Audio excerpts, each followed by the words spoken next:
சிலர் கர்த்தருக்குள் மகிழ்ச்சியா இருப்பதே நம்முடைய பலன். எத்தனை பேர் சந்தோஷமா இருக்கிறீங்க? ரெகோபத் ஊழியத்தின் சார்பாக உங்களை சந்திப்பதிலே நான் மிகுந்த மகிழ்ச்சி அடைகிறேன். இயேசு கிறிஸ்துவின் நாமத்திலே உங்களை ஆசீர்வதிக்கிறேன். இந்த நாள் முழுவதும் கர்த்தராக இயேசு கிறிஸ்து உங்களோடு கூட இருப்பாராக. அவர் உங்களை நடத்துவாராக. இன்றைக்கு நாம் தெரிந்து கொள்ளப்பட்ட தியான பகுதி ஆதியாகமம் 12ஆம் அதிகாரம் 2ஆம் வசனம். உன்னை ஆசீர்வதித்து உன் பேரை பெருமைப்படுத்துவேன், நீ ஆசீர்வாதமாயிருப்பாய். Praise the Lord. நம் தேவனாகிய கர்த்தர் நம்மை ஆசீர்வதிக்கிற தேவன்.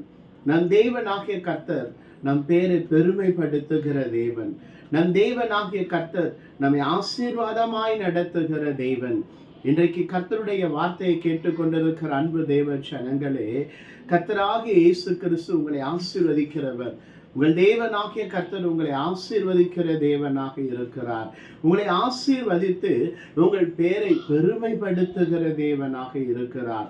இன்றைக்கு கர்த்தருடைய வார்த்தையை கேட்டுக்கொண்டிருக்கிற அன்பு தேவ பிள்ளைகளே, எந்த இடத்திலே உங்கள் பெயர் அவமானப்பட்டதோ, எந்த மனிதர்கள் மத்தியிலே உங்கள் பெயருக்கு அநேக அவமானத்திற்குரிய காரியங்கள் வந்ததோ, எந்த ஜனங்கள் மத்தியிலே நீங்கள் சிறுமைப்பட்டீர்களோ, எந்த ஜனங்கள் மத்தியிலே நீங்கள் குறைவுபட்டு வாழ்ந்தீர்களோ, எந்த ஜனங்கள் மத்தியிலே நீங்கள் ஏளனமாய் எண்ணப்பட்டீர்களோ, அதே ஜனங்கள் மத்தியிலே, அதே இடத்திலே, அதே மனிதர்கள் மத்தியிலே கர்த்தருடைய வார்த்தை இன்றைக்கு உங்களுக்கு சொல்லப்படுகிறது.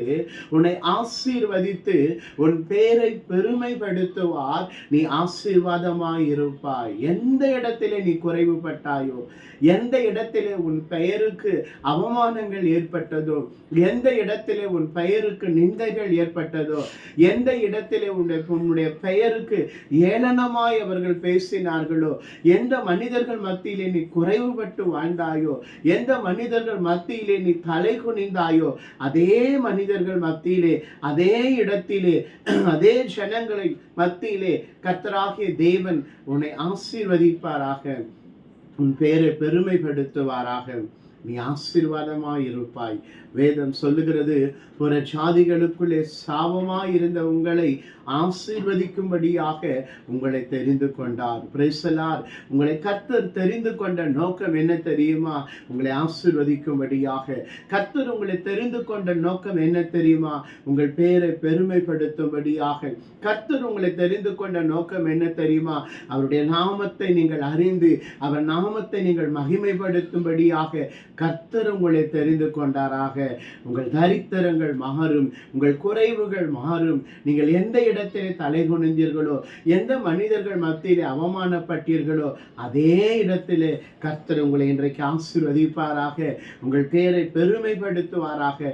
இந்த நாளிலிருந்து உங்களுக்கு ஒரு ஆசீர்வாதத்தை தேவனாகிய கர்த்தர் உங்களை கொடுத்து உங்களை ஆசீர்வதிப்பாராக. கர்த்தர் உங்களை ஆசீர்வதிப்பாராக. நாம் கண்களை மூடி ஜெபிக்கலாம். பரலோக பிதாவே, உம்மை துதிக்கிறோம், ஸ்தோத்தரிக்கிறோம் அப்பா. இந்த பிள்ளைகள் வாழ்க்கையில காணப்படுகிற குறைவுகள், உடைய பிள்ளைகள் வாழ்க்கையில காணப்படுகிற ஆண்டவரே அவமானங்கள், உடைய பிள்ளைகள் வாழ்க்கையில காணப்படுகிற நிந்தைகள், உடைய பிள்ளைகள் வாழ்க்கையில காணப்படுகிற எல்லா வெட்கத்திற்கு பதிலாக ஆண்டவரே உடைய பிள்ளைகளை இரட்டத்தனையா இன்றைக்கு நீர் ஆசீர்வதிப்பீராக. ஆபிரகாமை அழைக்கும் பொழுது நீர் வாக்குத்தத்தமான இந்த வார்த்தைகளை கொடுத்து அழைத்தது போல இன்றைக்கு உடைய பிள்ளைகளை நீர் அழைத்திருக்கிறீரப்பா. இந்த வாக்குத்தத்தமான வார்த்தைகள் இன்றைக்கு உடைய பிள்ளைகள் வாழ்க்கையில இயேசுவின் நாமத்திலே இந்த வார்த்தைகள் வாய்க்கும்படியாக, இந்த வார்த்தைகள் நம்முடைய பிள்ளைகளுக்கு ஆசீர்வாதத்தை கொண்டு வரும்படியாக ஜெபிக்கிறோம். ஆபிரகாமை அழைக்கும் பொழுது உன்னை ஆசீர்வதித்து உன் பேரை பெருமைப்படுத்துவேன், நீ ஆசீர்வாதமாயிருப்பாய் என்று அழைத்தீரே.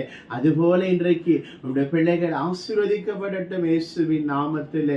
ஆமாண்டவர், உன்னுடைய பிள்ளைகளுடைய பெயரை பெருமைப்படுத்துவீராக, அவர்கள் ஆசீர்வாதமாயிருப்பார்களாக. ஆசீர்வதிக்கிறோம் இயேசுவின் நாமத்தில் பிதாவே. ஆமென்.